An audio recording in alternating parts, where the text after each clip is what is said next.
How's everybody doing? All right, great. All right, so I'm not going to go up on the stage. I will reserve that for the folks that are going to be speaking this afternoon. But I did want to take the opportunity to first and foremost thank everybody for being here. I know that everybody is busy. I know that they're, for the families especially, that you've got a lot going on in your lives on a day-to-day basis, enough things definitely to keep you busy. And so the fact that you took the opportunity to attend today, I want to take the opportunity to say thank you for being here. I am highly encouraging you. I really, really want you to ask questions because this is just the beginning of a process, I can tell you, a process of sharing information with the community. And so we only get better at doing this. And I can tell you, if you ask the folks that are the experts on the subject, they'll tell you they only get better when we get the feedback from you because we've never done this specific thing before. We've done things like this before, but not this specific thing before. So we only get better by the interaction, the back and forth with you in terms of the execution piece of this, how we go about doing this. And again, this is the beginning of a process. I say that because once we start to move forward, there's going to be continuous requirements that you have for information. And so I don't want this to be something where it turns into an email distribution plan. You know what I mean? Where everything you get, you only get it through email. People start bulk sending things out and that's all you got. We're going to go that route. We're going to be sending things out to you, but I want you to have an opportunity to look someone in the eye and ask your question and get feedback so that when you leave here with an understanding that your Army, okay, that your Army is committed to making sure that you know what we know, all right? This is about awareness. The discussion that you're going to hear today is about awareness. The thing that gets people excited, at least me, I can speak for me, is when there's something happening and nobody's talking to me. You know, nobody in my leadership is talking to me about what this really means. And so I don't go around making a lot of promises for the folks that have had the opportunity to get to know me a little bit. But my commitment to you is that we're going to be talking to you, that I'm going to be out in front of this issue, that your leadership above me is already out in front of this issue. That's the reason we're having the town hall. And we want to get to you before there's heightened anxiety about the issue, not after the fact where it looks like we're hiding something. That's my commitment to you, is complete transparency, all right? The other thing I'll tell you is when I talk about why we're doing this, the awareness, the prevention, the training, in this community, we've got a competitive advantage on every other military community. And I'm not downing any other military community, but we've got Public Health Command right here. That's a part of our team, all right? We've got Kirk. We've got Kim Bio. We've got the experts that across the nation, everybody else wants to pull into their community to talk to them about what this means. And so when I say we've got a competitive advantage, right here as a part of our APG family, we've got the experts, all right? And so you'll be hearing from some of them today. And this is not just community experts. This is just not national experts. We've got some of the foremost authorities in how to deal and how to handle and how to react to these situations right here as a part of our APG family. You see them every day, all right? And so we're going to leverage that as we move. Again, this is the beginning of a discussion and not a one-time event. So we're going to have 2 of these today. And please, if you do nothing else, please ask questions. Because again, that's how we improve the product, all right? We're going to do another one this evening, and then I think we're going to do one this week on Edgewood. And I've already told the garrison commander, we're going to learn some things from this week's engagements, and then I want you to go ahead and target another one of these in the month of November at some point, before the holidays, where we get an opportunity to pull the team together and say, here's what we told you last time, Based on your questions, here's some feedback to you. And here's what we've learned as we move forward. Ultimately, this is about trust. This is about in here, all right? This isn't about, what you see on billboards and such, but this is about trust between this installation, all right, between our Army and the families, the soldiers, and the dedicated professionals of our civilian workforce. This is about building trust and establishing those links and those open lines of communications. So stay with me on this, all right? I am committed, and I can tell you every one of my peers that's a part of this community is committed to making sure that you know what we know. I had a great conversation with the mayor of Havre de Grace about an hour ago. And believe it or not, we spent about 15 minutes talking about this particular subject. All right, so there's lots of interest also out in the community. And I want you to be able to go because you're in churches, you're in schools, you're in parent-teacher meetings. These subjects are going to come up when they know you work here. So I want you to be also advocates, because you're going to be able to help them understand how APG and how the Army and how DOD is dealing with this particular crisis, this particular issue. So again, I promise, as I often do, when my wife knows I got to speak, I get the threat before I leave home, all right? Don't go overboard. And I promised her that I would not do that.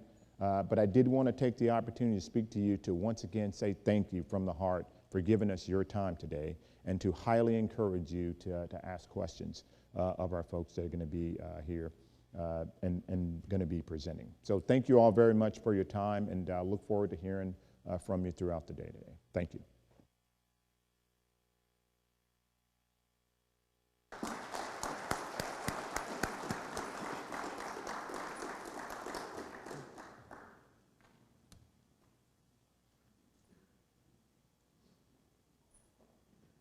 Good morning. My name is Celestine Beckett, and I am the Garrison DHR Leader and Workforce Development Manager. Welcome to our Ebola virus disease, or EVD, Education Town Hall. The purpose of today's Town Hall is to prepare, protect, and educate our community, the soldiers, the family members, the civilian workforce, and the community on EVD. Our town hall will be hosted by Major General Bruce T. Crawford, Senior Commander, and Command Sergeant Major William G. Bruns, Senior Command Sergeant Major, U.S. Army Aberdeen Proving Ground and U.S. Army Communications Electronics Command, as well as Colonel Gregory R. McClinton, Garrison Commander, and Command Sergeant Major Jeffrey O. Adams, Garrison Command Sergeant Major. This is one of 3 separate events planned in order to allow face-to-face time with our subject matter experts. The second event will be held this evening at 6 o'clock in this theater. Our third event will be held tomorrow at 10 o'clock a.m. in the Edgewood Area Conference Center. In addition, a video of this event will be available on teamapg.com. Our agenda for the event is as outlined on the screen behind me. As you walked in, you should have received an index card. If you did not receive an index card, please raise your hand and someone will bring you one at this time. Please use this card for any questions you may have. Personnel will be around to collect them.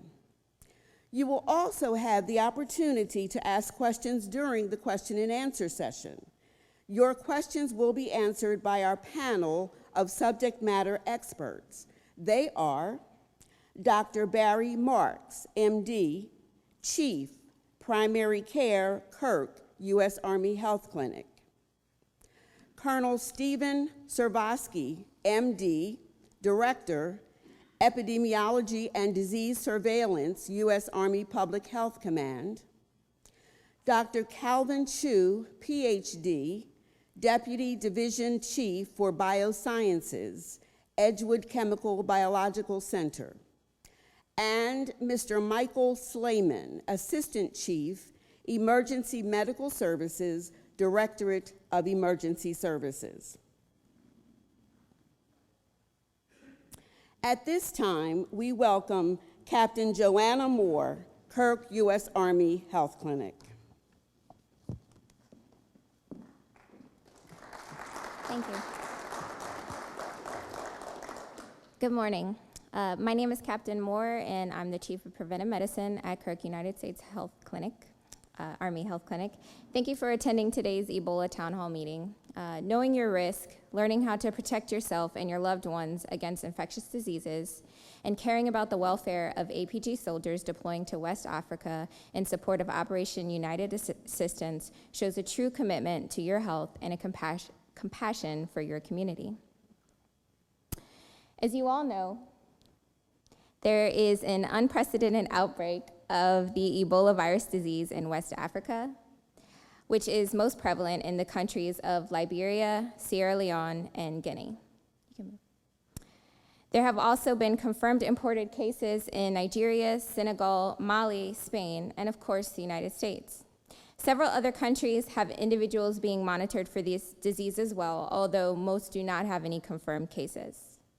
Next slide. The first thing we would like to do is show you a short, comprehensive video on the Ebola virus disease. Although most of the information in the video is up to date, please keep in mind that this video was created last month, so there is a statement about there being no confirmed cases of Ebola in the United States, which of course you know is no longer accurate.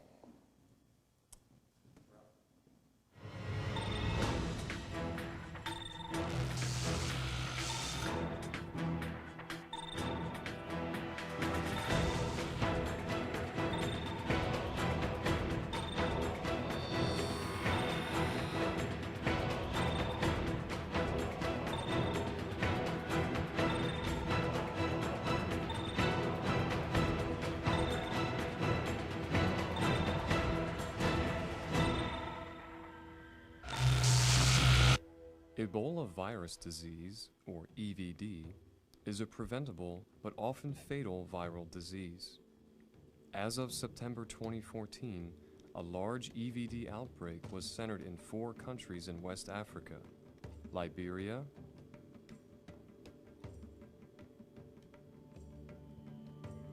Sierra Leone,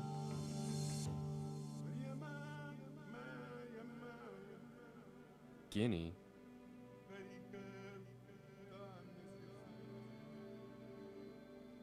and Nigeria. This outbreak is the largest Ebola outbreak in history and the first in West Africa.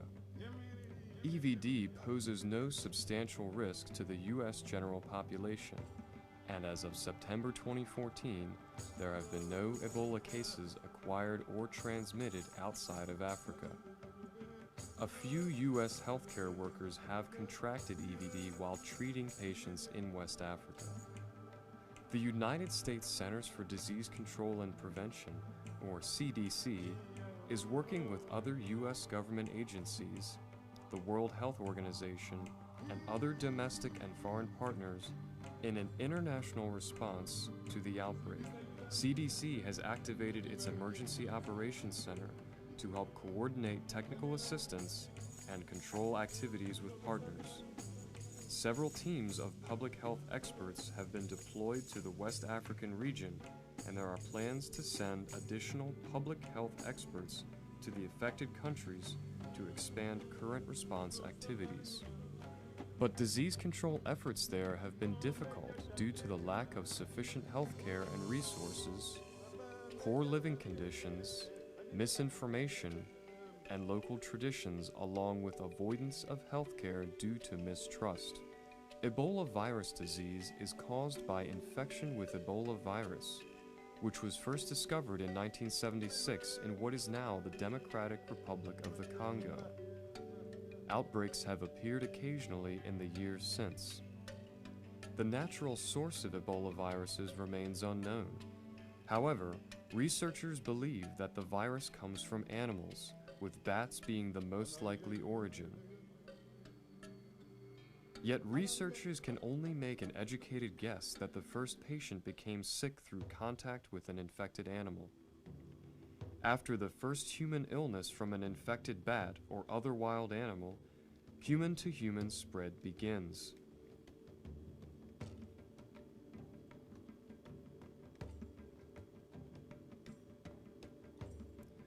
When EVD occurs in humans, it is commonly spread by direct contact with a sick person's blood or body fluids, or through objects such as needles that have been contaminated with infected body fluids, or through contact with infected animals. In Africa, given how poor the country's suffering outbreaks tend to be, infection in a healthcare setting is common because of a lack of personal protective equipment and the reuse of improper sterilization of contaminated syringes, needles, or other medical equipment. Also in Africa, other common means of Ebola virus spread include preparing the bodies of the dead for funerals or participating in burial rituals that involve handling the body. EVD is preventable, but often fatal to those who become infected. Healthcare workers and family and friends in close contact with Ebola patients are at the highest risk of getting sick because they may come in contact with infected blood or body fluids like vomit or diarrhea. During outbreaks, EVD can spread quickly within healthcare settings where hospital staff is not wearing appropriate protective equipment, such as masks, gowns, and gloves. Proper cleaning and disposal of instruments, such as needles and syringes, is also important.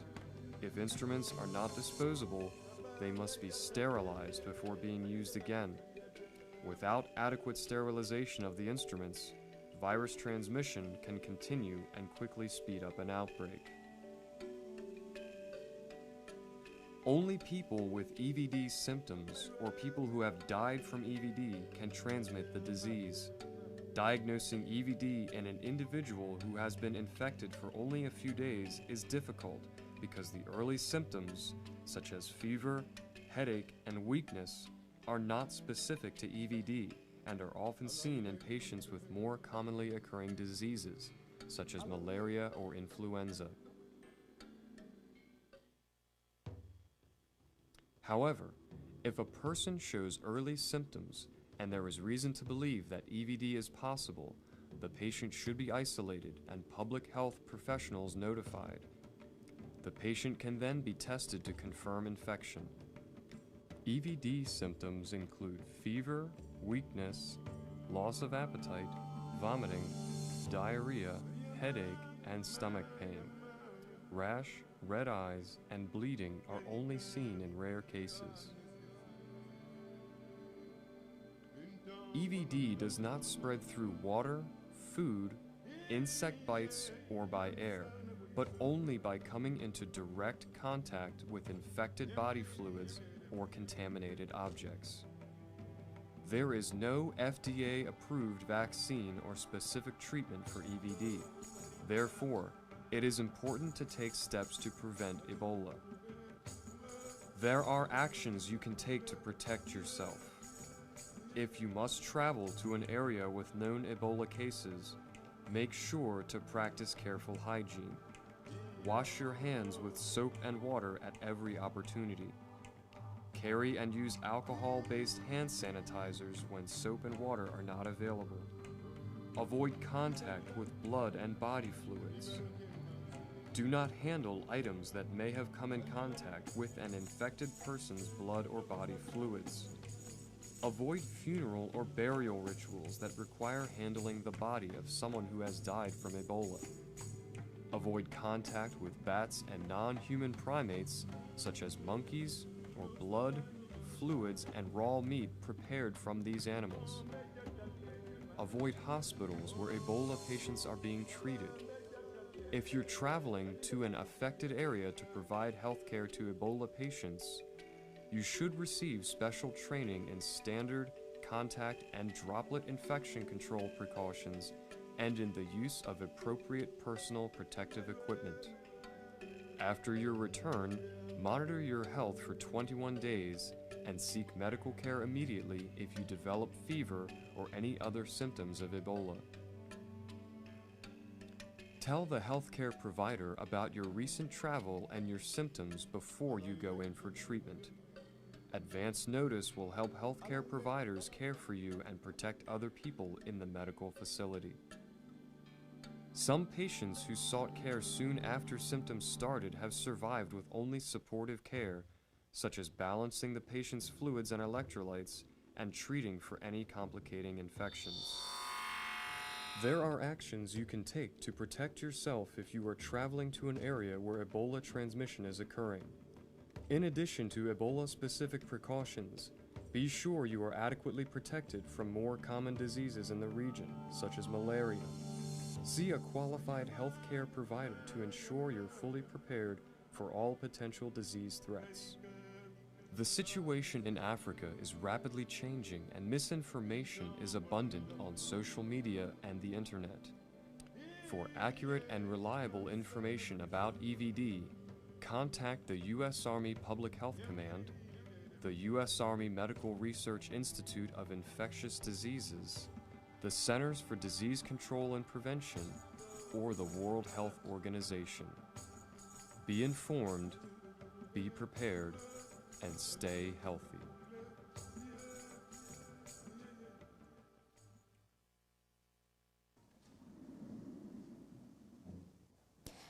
Okay, that video did have a lot of valuable information. I just want to highlight what I think are the most valuable points in that video. First, in the current Ebola outbreaks in West Africa, those at higher risk are healthcare workers, the family members of those infected, and funeral and burial workers. The general population actually has a much lower risk due to the way that it is transmitted. Number two, one of the reasons the outbreak has gotten so vast in Western Africa is due to limited resources and access to healthcare, as well as improper training on sanitation and not having enough resources to ensure that that proper sanitation is being conducted. Third, only people with symptoms can transmit the virus. There is an incubation period from the time the virus is contracted to the onset of symptoms, which ranges from 2 to 21 days. And during that time, the virus is not transmissible to others. And fourth, Ebola is not spread through water, approved food, air, or mosquito bites. It is not airborne or aerosolized. You must come in contact with bodily fluids of an infected person, such as blood, saliva, urine, or vomit. You cannot get Ebola from shaking someone's hand or sitting next to them. So in order to mitigate the risk of our population, the Department of Defense has developed a 4-step strategy. The first is to prepare the public and soldiers deploying through education, training, and access to information, such as these town hall meetings. The second step is to ensure those deploying and healthcare workers in our medical treatment facilities are trained in proper use of personal protective equipment and sanitation. And I can assure you that we have a lot of processes in place right now at Kirk to ensure that anyone with any symptoms or any concerns of Ebola are properly contained, quarantined, and that we apply questionnaire so that we can get them to the best treatment facility if indeed they do have the illness, or even if they're suspected of it. So the third step is to ensure family members of our deploying soldiers have the support they need during and after deployment. And finally, we ensure all redeploying soldiers are properly monitored and reintegrated. Okay, so here's some key facts about Ebola, and some of this will kind of be repetitive from the video, but we just want to make sure that everyone understands. So there is no current cure or vaccine for Ebola. Supportive treatment has proven to be effective, which includes providing intravenous fluids, balancing electrolytes, so body salts, and maintaining oxygen status, monitoring blood pressure, and treating secondary infections to keep your immune system strong. So that, I guess, there has been some questions posed as, why does it seem like the United States have a higher survival rate if there is no cure? And that's one of the biggest reasons, is that we have standard procedures that are put in place in our medical system that is helping people just build their immune system so that they can fight the disease better than, say, someone in West Africa. Next. Okay. Again, Ebola is transmitted from direct contact with bodily fluids. So you cannot get it from someone sneezing in your direction, or from sitting next to someone, from shaking someone's hand, unless they licked their hand recently or has some kind of bodily fluid on their hand. So your risk, again, in the general population is a lot more minimal than those who are healthcare workers, funeral workers, and such. Next. Okay. Only people who are sick with EVD, again, are showing symptoms, active symptoms, are able to transmit the disease. So even if someone just recently returned from Africa and they're not showing symptoms, they're not able to transmit the disease, which is why people are monitored to ensure that they don't actually have any symptoms. Okay, again, there's no vaccines or treatments. Good personal hygiene practices, I meant to say this earlier, and proper protective equipment are biggest defense against it. Washing your hands. Actually, it's recently been put out that Ebola is relatively easy to kill. Simple hand washing with soap and water is very effective in fighting Ebola. And the last. Okay. Ebola is not spread through drinking water. It's not spread through food, mosquitoes, or anything. You do have to have that direct contact with a bodily fluid. And just being in a country where people are ill does not put you at risk. So the soldiers that are deploying, they are at a higher risk, but given that they will not be in direct contact with people who are sick with, they won't be treating the patients at this time. They are at an elevated risk, but they're not at high risk to contract the disease just because they are there in the country. Okay, so our mission is a big question. What is our mission in Africa? Our mission there in Western Africa with Operation United Assistance is to build medical treatment facilities. As far as I know, there are 17 medical treatment centers that are being built there, as well as 3 laboratories. So basically, we are there to help build their infrastructure so that they can better treat their patients. And again, we will not be treating the patients of Ebola at this time. We are there to support them so that they can better manage the outbreak. Also logistics. We'll be providing supplies and equipment to healthcare workers, giving them what they need. In the video, it talked about proper sanitation, clean needles, ways to dispose properly of the equipment that is being used, and sheets and things that are used for them. So we are going to help them with those logistics so that they can better prepare and so they can manage the outbreak. And then lastly, we would be giving training to local healthcare workers. The training that we receive here, especially those, even here on APG, they're receiving the highest level of training on personal protective equipment, how to properly use it, how to don and doff the equipment. This is what they do while in garrison all the time. They're constantly prepared for just this type of thing. They get the best training, and we want to share that information with healthcare workers there in Western Africa. And again, we have not directed U.S. military personnel to provide direct medical care to Ebola patients. Okay, next slide. All right, to protect our deploying soldiers and DoD civilians. First of all personnel will be trained and validated to perform their assigned mission tasks. Again, the units that are deploying, the individuals that are deploying have been trained to the highest levels. I think a question has been asked that, how was someone infected, like say in Dallas, who had all the proper equipment? Well, you don't just have to have the equipment, you also have to have the proper training and make sure that you're using the equipment properly. And that is something that we are definitely doing in the United States Department of Defense. And we definitely have the highest level, and we will be communicating that training to local healthcare workers in Western Africa. All personnel will or already have received medical threat briefs for Western Africa.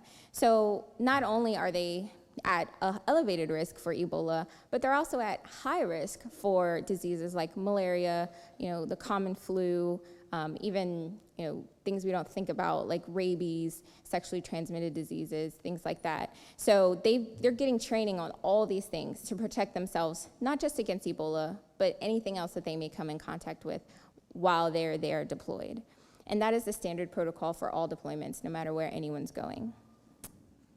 All personnel will also receive training on wear and use of personal protective equipment. Again, highest levels of training are here on APG. So we know that our soldiers are getting that training.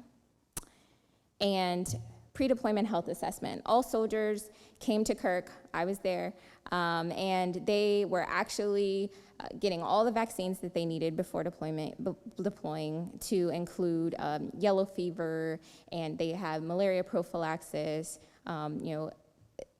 anthrax, typhoid, all the things that they may come in contact there. They received their vaccines. They also made sure that they were ready to deploy, emotionally, mentally, financially, all cleared beforehand. So we have the highest confidence that our soldiers are ready to complete this mission. Once they return, soldiers are going to be monitoring their health the entire time that they are in country. So while they're there, they'll be getting their temperature checked at least twice a day. They will be checked for any symptoms daily.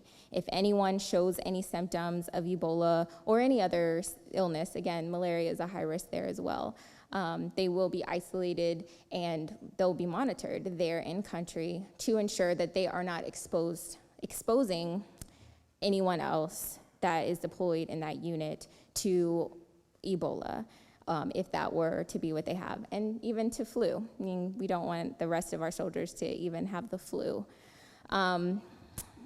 Additional screening for Ebola and then other diseases will, as well as behavioral health, will be an important process of post-deployment. So we are gonna make sure that even before anyone here on APG has contact with these soldiers, they are actually gonna be on 21-day, like a quarantine. And if anyone's been watching the news, you know that this is actually happening because there was, I'm hearing the commander of US Army Africa, which is a major general, is actually under quarantine right now because he was in Liberia. So we are making sure that we're protecting our community by ensuring that for at least 21 days, all soldiers who deploy to that affected area are monitored and that they're under surveillance and that they do not have the ability to transmit the disease, whether they have it or not, to anyone else. And then lastly, they will not return home to their families until they are finally cleared. So in the back, I don't know if you were able to see them, but there is a table. It has a lot of pamphlets about Ebola itself, but also there's a really good handout from Operation United Assistance that talks about what we are going to do for our soldiers while they're deployed, before they deploy, while they're deployed, and then after they deploy, after they come redeploy. So we are absolutely taking the highest levels of precautions to ensure the safety of our community here at APG. Okay, so additional resources, if anyone wants any, of course we have the information pamphlets in the back, which we pulled out from the Public Health Command website and the health.mil website as what I think is the most applicable to this community. But at the same time, if you want to just go and do your own research, there are a lot of resources out there for you. Public Health Command is a great resource. They have compiled a lot of resources from different sites all together on their one website. And then Centers for Disease Control and Prevention, constantly updated. You can see the case counts, the mortality rates, and everything for each country. And then World Health Organization, of course, has the same information. Okay. So lastly, I just want to drive some driving points just in case you missed it. First of all, this virus is very easy to kill. Simple sanitation, washing your hands, and this is for the general public. washing your hands, making sure that you don't touch your face and things like that after shaking someone's hand or after touching a doorknob. These are basic things that you can do to protect yourself from the virus. Also, healthcare workers and family members are at greatest risk. So the general population has a very low risk of contracting the virus, and our healthcare workers are being trained. In fact, I can tell you that yesterday we did a run-through, and we were able to test our system to make sure that we can effectively isolate and apply a questionnaire to a patient if they were to be exhibiting symptoms of Ebola or even express concern because they may have just come back from a country. So we are ready and we're prepared, and I know that our EMS, our DES system is prepared as well. And third, you are not contagious until you're showing symptoms. And so if someone is not showing symptoms, even if they did just recently come back from another country, they are not able to give you that virus. And then lastly, bodily fluids. You have to come in contact with bodily fluids. So someone shaking your hand, someone sitting next to you, you sitting on a seat that someone that you think had Ebola was sitting on will not infect you unless they were vomiting on that seat. So just know that your risk is pretty limited and that we are doing everything we possibly can at Kirk and at APG to ensure that our community is protected. Thank you very much.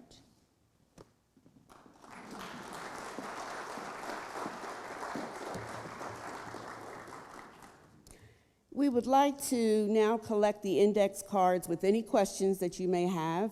Please raise your hand and a staff member will be by to collect them. Will the panel members, Dr. Marks, Colonel Servosky, Dr. Chu, and Mr. Slayman, will you please take your seats on the stage at this time?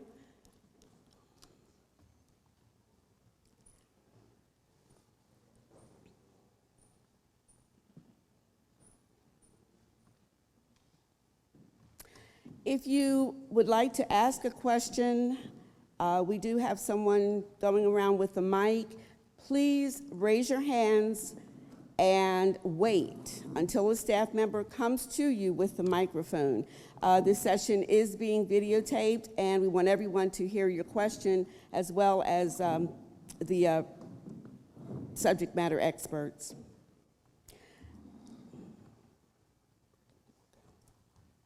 Captain Moore has received some questions from Kirk, and she's going to field those at this time.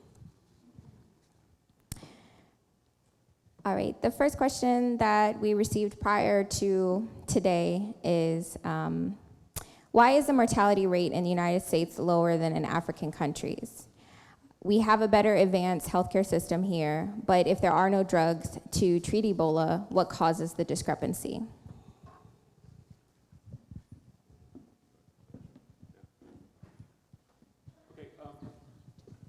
Is the mic on? Okay, thanks, sorry.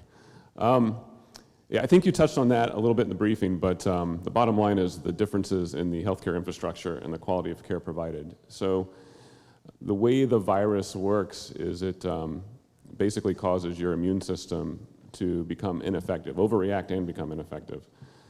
And so the key is to provide all the supportive care necessary for your body to respond to the virus.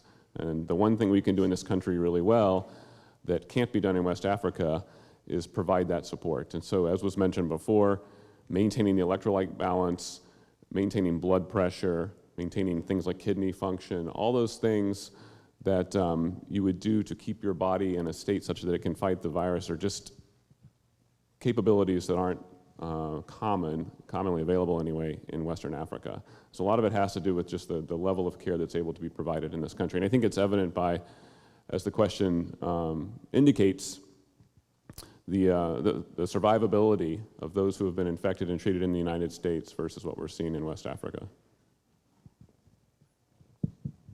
Could we just wait 1 second before we proceed with any other questions so that each of you could introduce yourselves and talk about your background a little bit? Sure, I guess I'll start. So my name is Colonel Steve Servosky. I'm currently the Director of Epidemiology and Disease Surveillance at the Army Public Health Command. I'm a board-certified preventive medicine and public health physician. Been in the Army now for a little over 20 years. I've been in my current position now for about 5, and one of our primary missions is to do exactly this kind of thing, which is respond to public health crises as they occur around the globe. And as part of our mission, we have a surveillance function, and meaning that we kind of track and monitor disease outbreaks, especially infectious diseases as they occur around the globe. And so we've been tracking this particular outbreak for quite some time. It was first recognized in about March and had been kind of tracking that. And then once, of course, President Obama made the decision that the DoD would get involved, we've kind of been working 24/7 to do all the things you saw on the slides, which is to prepare our soldiers for the deployment and to protect them while they're over there, to develop the educational materials that you've seen, including the video. It was mentioned before, some of the information in the video is dated a bit, and we will have a new video up in a matter of days. Those are all available on our website, and so if you want to see the most recent products, I suggest you go there. Good morning, I'm Calvin Chu. I'm the Deputy Chief of Biosciences at the Edgewood Chem Biocenter. My PhD is in molecular microbiology and immunology with a specialty in virology. What we primarily do at Edgewood is study the basic sciences of the virus, and not the whole virus, not the live virus. With an eye towards developing tools and techniques for soldiers for the detection and protection in the field. Yeah. Good morning. My name is Dr. Barry Marks. I am the Chief of Primary Care at Kirk U.S. Army Health Clinic, and also for the past 3 years have been the Chief of Pediatrics and the pediatrician at Kirk. First of all, it's really a privilege for me to be given the opportunity to be part of this panel speaking before you today. More than that, it's really a privilege for me to have the chance to be part of this town hall meeting and hear your concerns and hear your questions and answer them. Those of you who bring your children to me as patients know that usually within a visit, I'll ask 3 or 4 or 5 or more times if you have any questions. And the reason for that is that hearing your questions and answering them makes me better at what I do. And also hearing your questions and answering them helps me and helps my staff serve this community better. And so again, I'm very, very pleased to have this opportunity today. Thank you. It's going to be hard for me to follow that, but my name is Mike Slayman. I've been in emergency services since 1986. I've been here at Aberdeen Proving Grounds as a member of your emergency services since 1991. I am a national registered paramedic, Maryland licensed paramedic, national level 3 fire instructor. I teach advanced cardiac life support, pediatric advanced life support. I'm here because we at the Aberdeen Proving Ground Fire Department and Directorate of Emergency Services have put a valiant effort at trying our best to constantly support your community and answer any questions that you may have to make sure that you're comfortable with our response that we provide. Is the Ebola virus, is it a retrovirus? That is, does it mutate after it's infected the host? And my other part of that question would be, is it like mumps? Once you get it, do you get it again? It's not a retrovirus, and the definition of retrovirus is typically like HIV, where there's a stage of it goes from an RNA to a DNA virus and back. It belongs to a class known as the filoviruses. And all viruses among the RNA viruses have a mutation rate internally, but they have a stable population. So you can think of it as just like aging. You may be changing, but you're still the same for virus in that way. And the second part of your question was, can you get it again? Well, typically speaking, once you have developed a health response, actually I should pass that to a health professional to So, I mean, from what we know about Ebola, all viruses are a little bit different as to how much immunity, long-term immunity they provide or generate. And you can kind of, think about it in the sense of sometimes the immunizations you receive, sometimes you need them only once in your life or maybe a couple times. Others you need more frequently to maintain an immune response. From what I understand of Ebola, infection and recovery from a strain, so the current strain is the Zaire strain that's circulating now, will provide some sort of long-term immunity from that strain, but may not be protective against other strains. And so that's similar to the way some other viruses behave as well. I think there's still a lot that's unknown about the long-term immunity, but I think those studies will, of course, continue as a result of the current outbreak.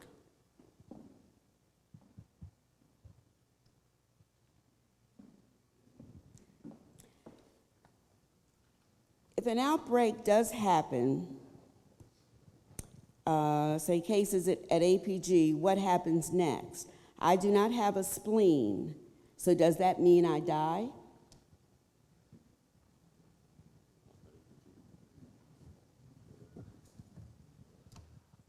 Thank you. First of all, I think it's important to understand that we have procedures in place that our team at Kirk U.S. Army Health Clinic is actively training on to provide for the earliest possible identification of individuals who have a risk of exposure to Ebola virus and to facilitate their management at the earliest possible opportunity.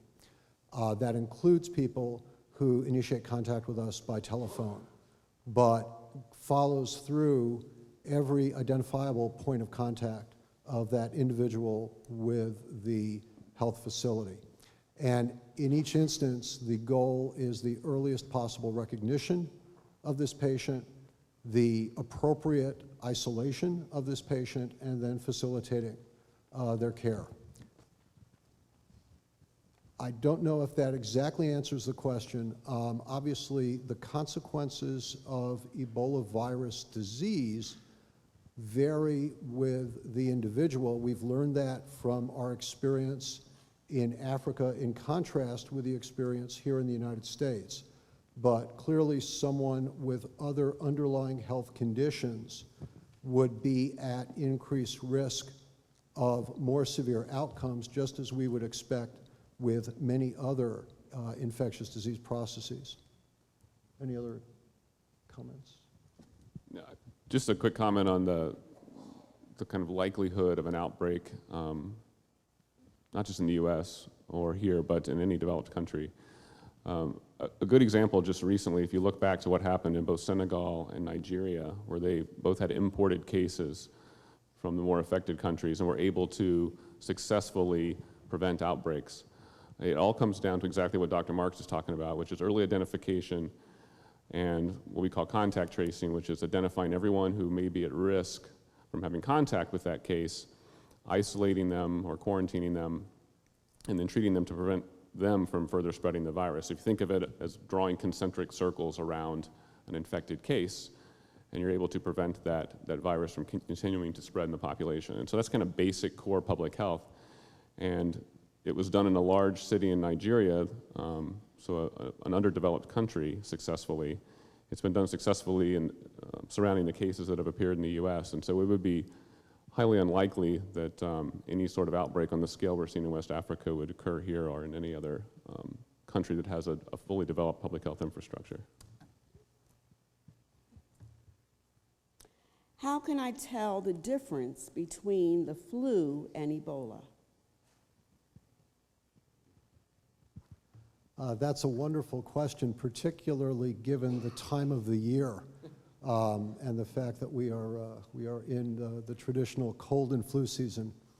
I think the answer is it's very clear that the initial symptoms that an individual with Ebola virus disease can present with may be indistinguishable from other much more common, much more likely acute infectious diseases that we see in this country, including influenza.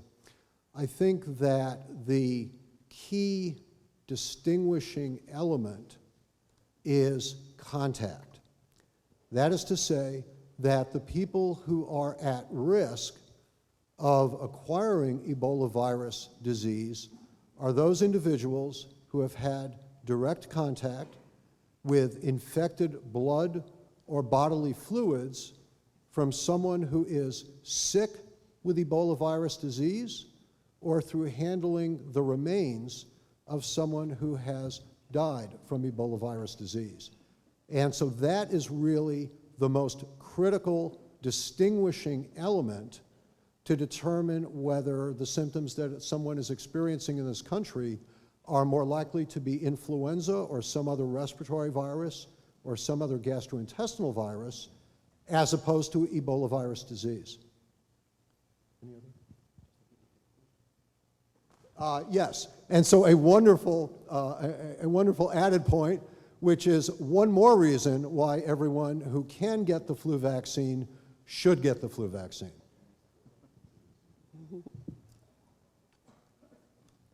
Will civilian workforce who are deployed to West Africa be quarantined for 21 days upon returning, similar to the military?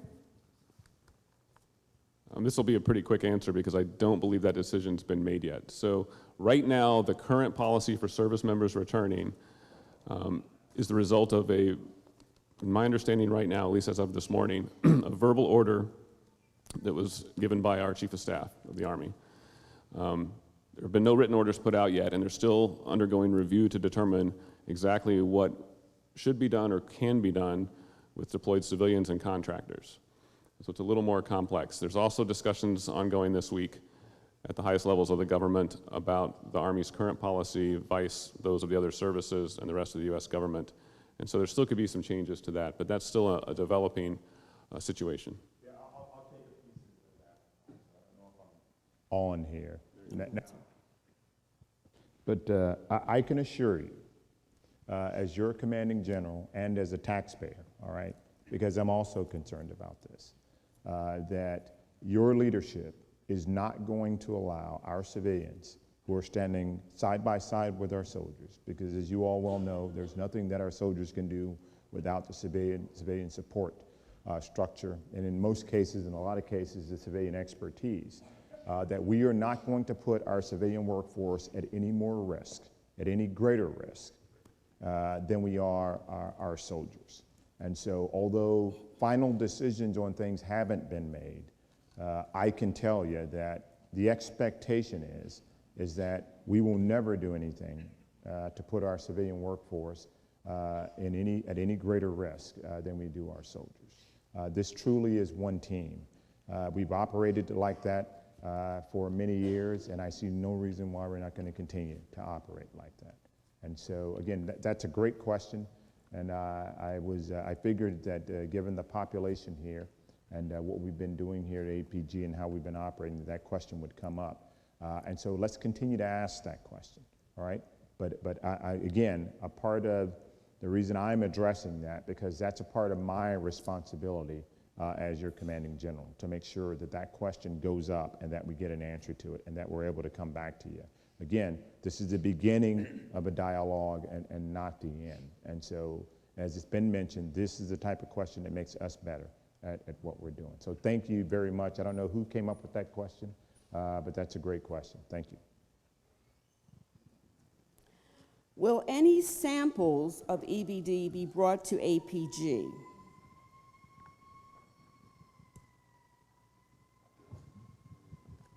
No, there are no samples that are direct clinical samples will be brought back. We don't work with any of the live infectious material at APG.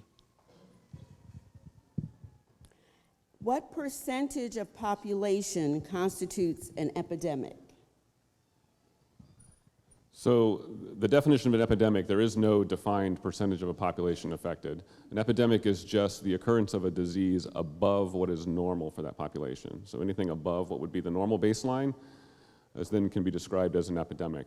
And so it's not a hard and fast number.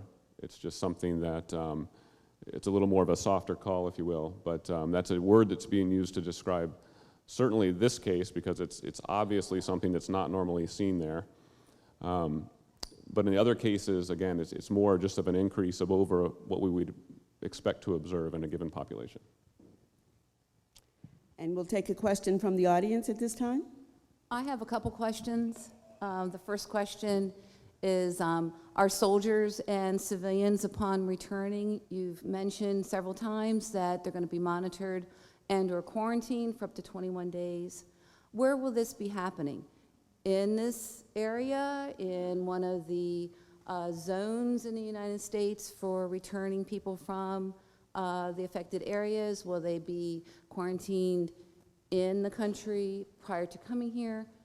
That's one question. I'll let you answer. Okay, so that question, again, one of those decisions that's still being worked. The current plan is probably to identify specific sites, maybe 4 or 5, where all returning soldiers and civilians would go for the redeployment, processing, and observation period. So it's probably going to be 4 to 5 individual sites, but again, that's yet to be decided.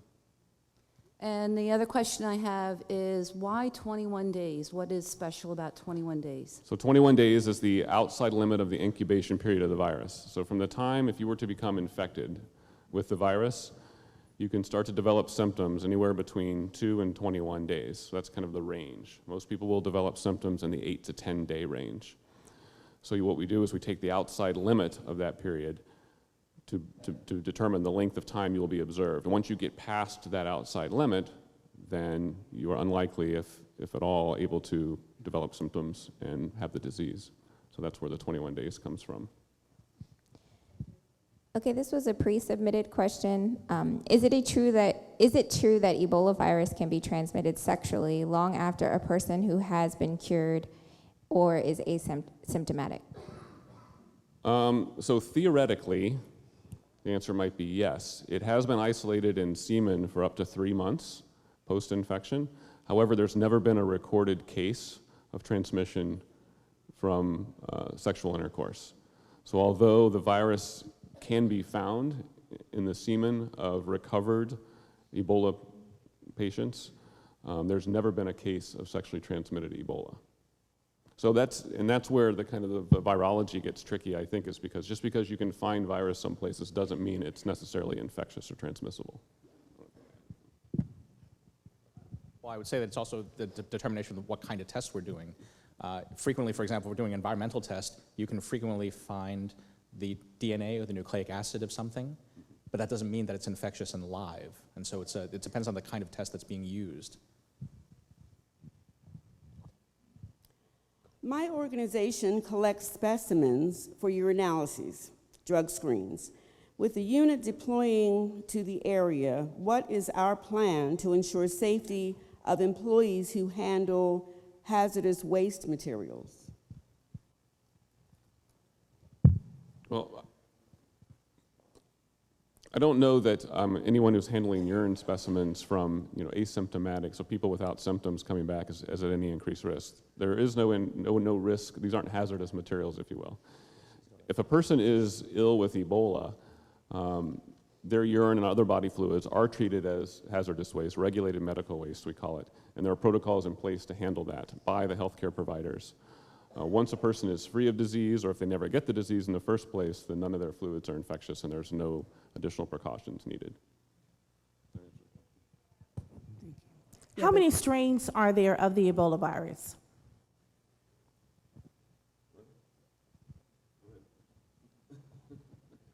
Actually, I've had the joy of attending numerous of these meetings in the last 2 weeks. 5 strains of the Ebola virus. The Zaire virus is the one that you're seeing now. It's the most deadly. There's also the Sudan, the Bundibugyo virus, and the Reston, and the Thai forest. There's been approximately 19 outbreaks since 1976. Of these outbreaks, an outbreak is considered more than 10 personnel was considered for the study. There's been, of those 19, only 7 of them have reached over 100. This is the worst outbreak that they have right now. However, what they've attributed to the outbreak being at the level that it is, in the location that it is, as the doctors have said, is the infrastructure that they have available there. In addition to the infrastructure that's available there, there is also a general distrust to the healthcare workers. They believe that the healthcare workers are the one that's bringing the virus to their location, that's transmitting it. There's actually been documented cases of the healthcare workers and the World Health Organization physicians being blocked out of villages by villagers to keep them away from that location. In addition, the burial rituals that they led to earlier, it's not like the burial rituals that we have here. It's not the families with the loved one moments after death, the coroner comes in, takes the body, it's removed, the next time you see him is at a burial facility. At these locations, the burial rituals could last days at a time when the body is at its most susceptible time of transmission, when the cells are starting to break down and the fluids are starting to come out from the patient, when the virus has to jump that host to get to another host to try to keep going. That's when they're washing the bodies, they're kissing the bodies, they're hugging the bodies. And because of that, that's why this outbreak has grown to a level that it is that they haven't normally seen in that location. That's the way it's described to me. I have heard conflicting info about airborne versus aerosolized transmission of Ebola. Can Ebola virus exist in moist particles resulting from a sneeze or a cough? If yes, how long on surface? That's a great question. We get that a lot. And matter of fact, we just completed a comprehensive literature review on that to try to help inform some other decisions we're making. But it's a little bit complicated. So let me start by saying, if you think of an airborne virus, think of something like influenza or measles, something like that. Those are truly airborne viruses. Those are the things you can catch just from being in the air where the infectious material is residing, so it stays in the air. Ebola doesn't behave like that, but it can be transmitted through what are called droplets. And so droplets are these kind of larger liquid globules, if you will, that are a result of sneezing and coughing, but they don't travel very far and they don't stay suspended in the air. So they can travel maybe a couple feet, 3 feet, and then they fall to the ground. And so that's why you've seen on the slides, I think you might have seen, or on the video, the mention of droplet precautions. And so that's taken into account when we develop the personal protective equipment that's to be used. Now, there are certain settings where Ebola can be aerosolized, where it can be put into the air, but that's something, it's usually from a procedure of some kind. And so in certain medical care settings, especially in this country where we do a lot more invasive procedures for patients, like we intubate, we provide the breathing tube down the throat and things like that, there are opportunities where the Ebola virus in those settings could be kind of kicked up into the air, if you will. And that's why in those settings, the healthcare workers do have respiratory protection. They are protected against that possibility. But in the normal environment, the way the virus is normally spread, it doesn't spread through the air. How long does it survive in the environment? It's a fairly weak virus, and maybe Dr. Chu will add something to this, but in the 5 published papers that I've reviewed and seen, it doesn't survive very long at all. It is killed rapidly by ultraviolet light, so sunlight. Desiccation, meaning it dries out quickly, so if it's not in a bodily fluid that's visible on the ground, for instance, it's not going to survive very long. I don't know if you have any time frames specifically that you know about, but I've seen anywhere from hours to maybe a couple days, depending on the... It's generally expected. Our laboratory research has generally shown that envelope viruses do not exist more than a few hours in typical environmental conditions. Under ideal conditions, we're talking absolute pristine laboratory conditions, the virus could remain on a surface for up to 6 days. But again, I should point out that that's detectable as opposed to infectious. So there is a difference between when we detect the nucleic acid of the virus versus recovering live particles.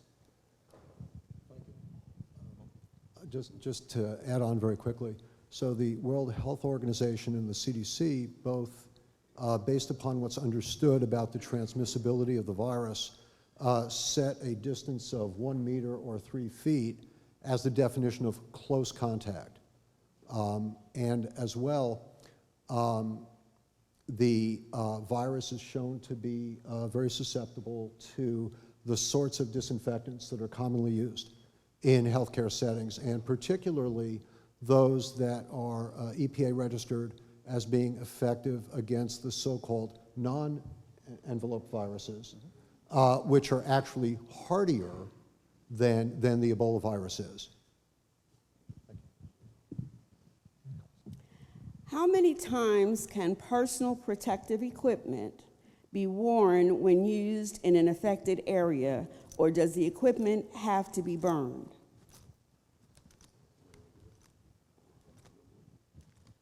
I can tell you that from being in the fire department and emergency services, if we use that equipment, it's used one time and it's disposed of. It's double bagged and disposed of properly. I think what they may be talking about is over where they do not have the resources that we have available here. Some slides shows I've seen, they've shown the gloves, the boots, the Tyvek hang out where they spray it with bleach and then let it sit there to destroy the virus. That is not the case here. If a service member contracted the virus while deployed and subsequently passed from the virus, what would happen to their remains?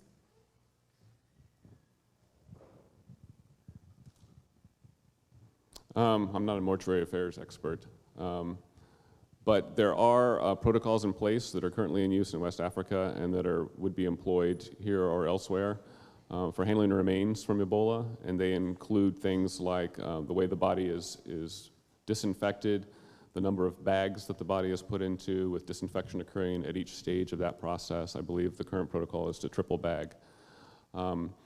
In the case of, for instance, Mr. Duncan, who died in Dallas, the patient down there, he was fairly quickly cremated, which would be another way to inactivate the virus. And so I think there are a couple of different options and there are protocols in place to do that, but I don't know the specific details.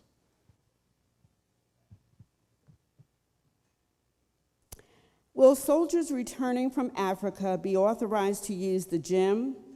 If Ebola can be transmitted through sweat, are we not being exposed through gym equipment? So again, remember that to transmit the disease, you have to be infected, you have to have symptoms, and so you're identifiable in the sense that you are symptomatic, you are having symptoms. If you do not have symptoms, even if you were infected, you're not able to transmit. So right now, based on our current policy, remember that soldiers as they return are being held in specific areas where they do have access to a gym, but they do not have access outside of that particular compound. And if those plans continue, then there would be no interaction of those soldiers with anyone outside their own group until that 21-day period had passed. So I guess a couple parts to that question. The important thing to remember again, yes, I think Ebola virus again has been isolated from sweat. Again, I don't know if it's just been, depending on the test, if it's just detectable or if it's infectious. But to be able to transmit it, again, you have to be symptomatic. And in those cases, those people would not be accessing gyms or any other public areas. And the second part, again, is with the soldiers in our current plan to have them somewhat isolated from the rest of the community until such time as they've passed that 21-day observation period. Okay, this is a pre-submitted question. Is there sufficient knowledge to know exactly how Ebola is truly spread from person to person? If it is only from coming in contact with bodily fluids, why does the CDC quarantine people who may have had contact with an infected person? Surely not all of those people who have come into contact with that person have come in contact with their bodily fluids. Right, so that's just, again, remember I talked a little bit about the concentric rings around a potential case. And so there are people who have very close contact, healthcare workers, family members and relatives, and then outside of that there are some more casual contacts. And depending on what ring you're in, if you will, there's a different level of monitoring that's done. And the monitoring that's done for those outer rings, even though we don't believe those people are at any necessarily increased risk, is that kind of balance between what the science tells us and that kind of little extra abundance of caution you hear people talk about a lot that we want to take to make sure that if someone is exposed or was exposed and becomes infected and symptomatic, that they're identified early. It provides that extra layer of protection just to ensure that the transmission cannot continue to occur. I do think we know a lot about Ebola virus transmission and how it's transmitted. It's almost 40 years now since Ebola was first discovered. Yes, there are still a lot of unknowns regarding the virus, but as far as its transmissibility over those 19 outbreaks that were described, I think we've learned a lot and are confident in how it's transmitted. Sort of a follow-up question to the previous one about sweat. So if I meet a stranger on the street and I don't know they're symptomatic, but they are, and they happen to have a sweaty hand and I shake their hand, or they touch a surface, which I touch within an hour, will I be infected? It's hard, I can't say yes or no definitively. I think theoretically that would be possible if a person was symptomatic, was infected with Ebola, and did have bodily fluids of some kind, whether it be sweat or something else. You know, it's theoretically possible that a virus could be transmitted that way. It'd probably be fairly unlikely. Right now in West Africa, where that scenario could be fairly common, they've kind of gotten away from things like shaking hands and done more of just kind of a nod as a greeting and maintain that kind of standoff distance we mentioned before of 3 feet. And so they've taken kind of some additional precautions along those lines. Again, I think it's more maybe an abundance of caution. It would make sense and probably be something I would do as well if I were over there, and that's what we're training our soldiers to do. But I don't know if anyone else has any comments on that. I think, again, it's probably in theory possible, but I'm unaware of any documented cases of that happening.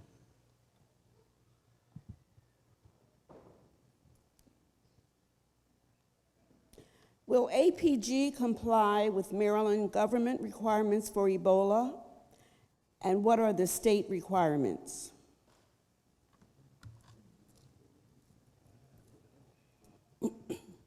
In reference to the response requirements, we are a federal entity. However, we do fall under the state of Maryland for our transportation. So our notification is the same notification that the state of Maryland would make from an emergency medical standpoint, meaning that as we pick the patient up, we would go ahead and make our contacts that we would, which would be to Dr. Marks, as well as to Walter Reed if it was an active duty soldier. If it is a civilian that we have, that notification would be made through EMRC, our Emergency Medical Radio Control, as well as Colonel Zanante, Dr. Marks. At this point, they would be transported to the appropriate local facility. From that facility, the CDC would be called from there, and we would start our precautions. Just to touch a little bit about the last question, for anybody here that has anxiety about this, here's some of the things that we need to take into consideration. The only people in the United States that have been infected so far, with the exception of Mr. Duncan, who passed away, has been healthcare workers that have been in direct contact with patients infected with the Ebola virus at the end stages of their disease, or while they were in the mid of their disease, where the fluids were flowing, where the health procedures that he talked about, the albuterol treatments, the intubations, where stuff's spraying in the air, these are the people that are infected. Mr. Duncan, when he came back, went to the hospital. They assessed him. They took his blood pressure. They took his pulse. He sat in a waiting room. They took his temperature. They drew bloods on him with all the standard policies and procedures that we currently use and have always used prior to this scare that came out. He stayed with his family for days. His significant other didn't get it. His children didn't get it. And they were around this person who was, at the time, contagious. If you start thinking about these systems and what has happened so far, the fear and anxiety that has been bestowed upon people by the media, it's kind of not really there to that extent. So for anyone here that might have that anxiety, I just recommend pick up a newspaper, go to the CDC sites, go to the sites that they're showing today, and see. It's not as easy. There's an abundance of precaution that we're putting into play, very precautious, over precautions in some sense, but it's not really there at the level that we're seeing the response from the public. So, thank you. Please clarify the level of public health risk of the nurse who recused herself from quarantine in New Jersey and who has no intention of self-monitoring at home. I don't know enough about that case to probably comment on that. I think the broader issue now, and that is probably very confusing to folks, are the differences in processes and procedures that are being employed at the federal level, at individual state levels. You have public health experts explaining what the science says and what they would recommend, and then you have others making decisions that do or do not follow that guidance, and so it causes a lot of confusion. To do an individual risk assessment on that one nurse, I would have to interview her and talk to her at length. There is a rumor there are several non-citizen patients being treated at the NIH. Do you know if this is true? If so, why are we treating non-citizens in our American health facilities? Do you have any visibility? I have no visibility on that. I don't think anyone else here does either, so I'm not sure. I'm not aware of those patients being at NIH.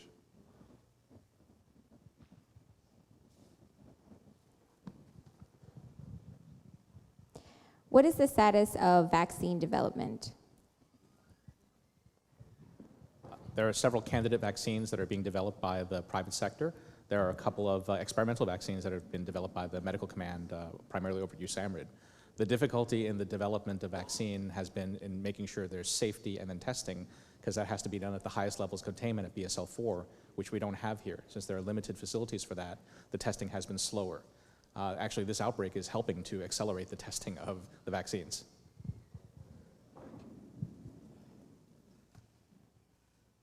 Does anyone else have a question? The mic can be brought to you. The audience down here.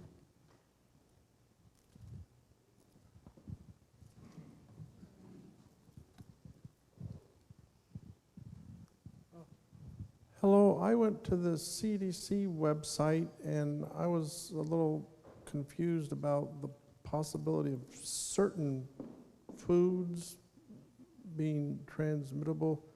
I was just wanted to get that clarified. They had a little pictograph at the CDC, and I assume it would be, raw bat meat or perhaps any of those other possible carriers. I was a little confused. I saw some fruits and meats, and I wasn't sure how a fruit could be a transmission agent unless it was rotten and been biting it or something like that.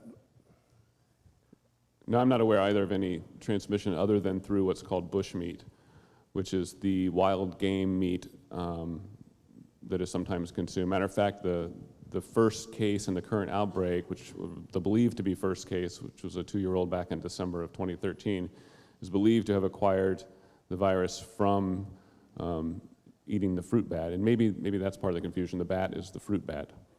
That might be part of it. But we think non-human primates and bats, which are either handled by the populations in West Africa, for instance, handling their carcasses if they find them in the forest, or are actually hunted and then consumed, are ways in which that virus initially jumps from animals into humans, and that can lead to an outbreak in a human population.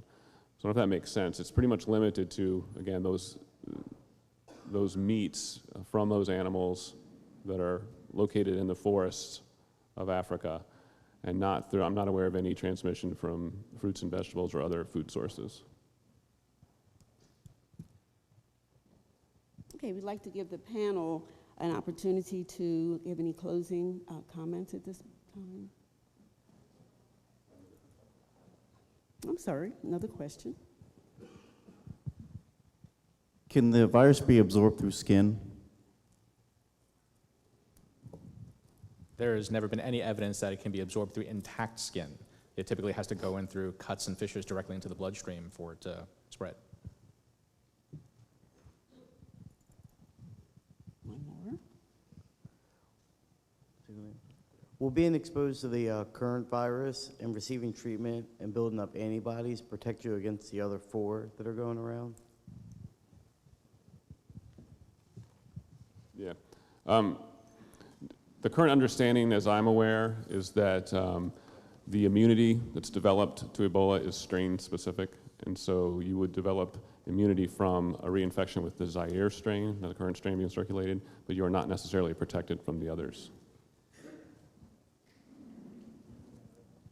Some of our military are from West Africa or Nigeria. So is there a process in place if they plan to go back home on leave to their homeland when they come back, like the deploying soldiers?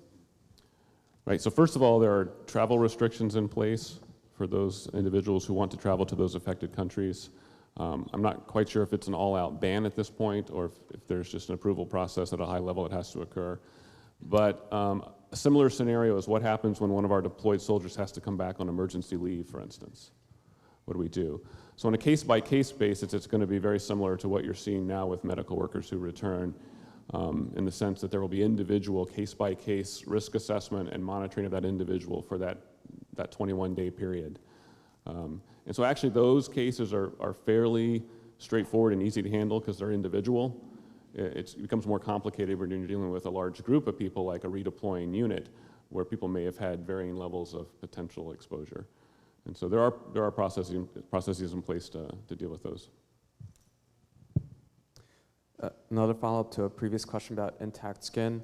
So even if you're exposed to, say, vomit or blood, it still has to go through a cut or a nick or something in your skin, not through just skin contact?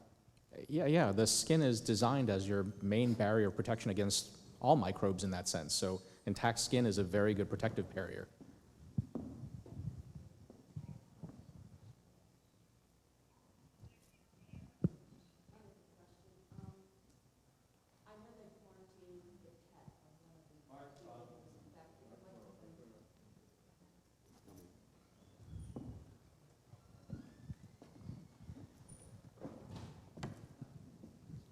Thank you. Sorry. I know they quarantined a pet, a dog, of someone who was exposed. Is there any research going on to see if we can transmit this back to an animal, to a pet, if someone's infected? I'm not aware of any active research, and it's not to say it's not happening. We get this question a lot, and we have an entire portfolio of veterinary services under Public Health Command that's been looking at this issue, specifically with regard to dogs.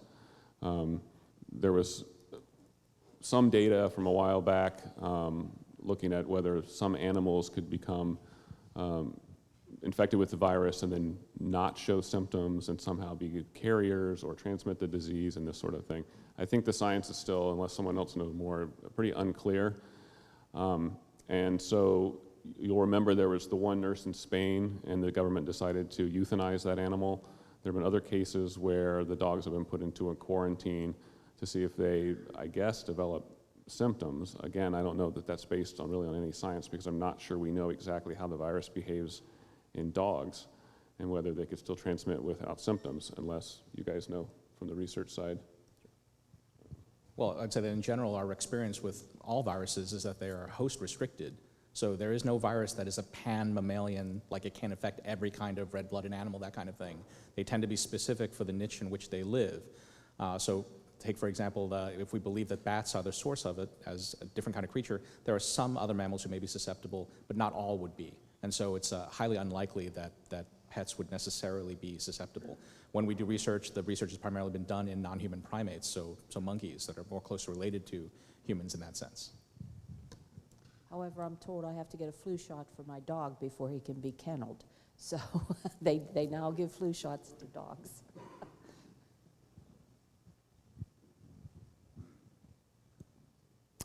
Closing comments? Yeah, so first of all, thanks. I think as was mentioned a couple times, we appreciate the opportunity to come here, and on behalf of Public Health Command and General Senko, who was unable to attend today, I would like to invite you to come to our website. If you just come to our homepage, on the upper right-hand corner, there's Ebola virus disease button you can click on, which will take you to the Ebola page. We try to keep that up to date with all the current information, including that coming from MedCom, US Africa, Command, CDC, WHO, other sources. If you have specific questions that were not answered today, and you just because you either didn't want to voice them publicly or what have you, I will certainly hang around up front if anyone wants to talk to me. You can also, on our website, find the number for a hotline that's been set up by Medical Command. It's 24/7. The number's available again on the website, and you can call with any question to that hotline, or if you think of something tonight or tomorrow or some other time in the future, feel free to call that hotline. If the person on the other end can't answer the question, they will route it to someone who can. Yes, we're very glad from Edgewood to participate, and on behalf of our director, Dr. Corvo, we're very pleased to support the entire community, because our workforce is built from this community. And if folks are interested in more in the basic science or the applied science that applies to virology and Ebola and others, we'd certainly be able to set up another town hall or something like that for the public if need be. Thank you. Well, first of all, I'd like to thank Colonel Zanante for giving me the opportunity to be a part of this panel. And thank you to everyone who came out to the town hall, and especially to those of you who asked questions. And we hope that you will continue to ask questions, whether it's at forums similar to this, or if you come into the office, or call us on the phone. But we're there to serve you. Thank you. On behalf of the Director of Emergency Services, if you have any questions at all, I'll be up here. There's other individuals you see. Any individual that we have in the fire service that you see out, if you have a question about our response procedures, or just a question in general, they're available to you. Walk up to them, ask them the question. If they can't answer the question, they'll get the information to you. So, good number for that is 410-306-0572. Would be an administrative line. If not, we'll be up here after the meeting. Thank you. Just as a reminder, there will be pamphlets and brochures in the lobby, and the websites are here on the screen for you. And this concludes our town hall. Thank you.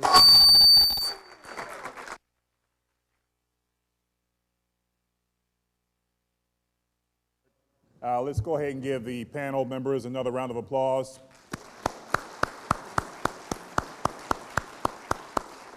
We'd also like to take a few moments to give the folks, including Captain Moore and the team that you saw on the stage, a round of applause for their support. As the senior commander mentioned earlier, one thing that we will do for you is take the information that was provided to you during this session and we'll transcribe it. We'll put it in a question and answer form so that you can access this information in the future. We'll bring it back to the panel to make sure the information that's being transcribed is what you said, to make sure the information is accurate. But again, thank you for coming out. Take this information back to your peers, your loved ones, and we'll see some of those folks this evening. Again, we'll be at Edgewood tomorrow, and we'll follow up with another session sometime in November as the situation continues to develop. Thank you for your time.